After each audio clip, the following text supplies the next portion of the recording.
หลังต่อไปเลย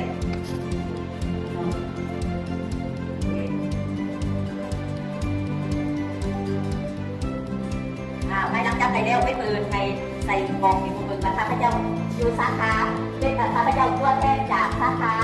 สลากที่ข้าพเจ้ายักได้เมียนมุดที่ตัวใดต่างหากเนาะเอาละก็พิมพ์สลากมาจากสาขาสังคมของยับไปรุ่นเก่ารุ่นสิโอเคเจ้าอยู่สาขาการบินเทมจับสลากได้บทที่3เลยบทที่4บทที่3เลยบทที่4โอเคสาขาการท่องเที่ยวมันจับสลากได้บทที่7กับบทที่8บทที่7กับบทที่8คือว่าเรียนกันดีใช่ไหมแต่เวลาเรียกของพวกเขาจะประสบผลสำเร็จพวกเขาต้องมารวมตัวกันอยู่ในรวมตัวกันหันคือซื้อกลุ่มหมายความว่าเขาจะใส่ซื้อกลุ่มเดียวแต่เขาสิมาตั้งกลุ่มโตมาอย่างเขาจะอิงใส่บทเทียนแล้วเขาจะไปตั้งกลุ่มกัน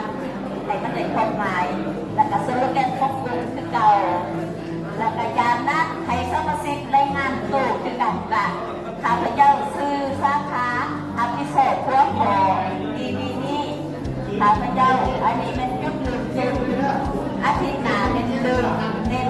ลืมการแบ่งหน้าที่แล้วก็พิเศษพุทธแล้วก็พระคำพิสอนลงแต่ละคนส่งไปให้และอาทิตย์ต่อไปไม่บึงอยู่ได้แทนการสอนที่อาจารย์ส่งให้ท่านยังบ่มีอาจารย์ส่งให้ตื่นมาอาทิตย์ใดให้สีรายงานในพวกขอได้สิ่งอาทิตย์ใดมันจะมีอยู่หันเข้ากับเยี่ยมแล้วอันนั้นเป็นคือเพจที่อาจารย์แต่ถาของเขามีความพอไว้คนนั้นเขากลับมาเห็นไว้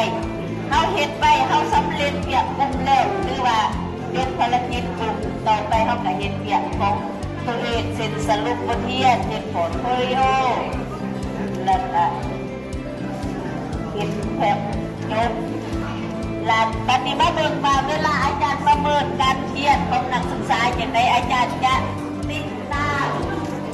เพื่อได้เป็นเปียกกุ้มตัวอย่างเนาะ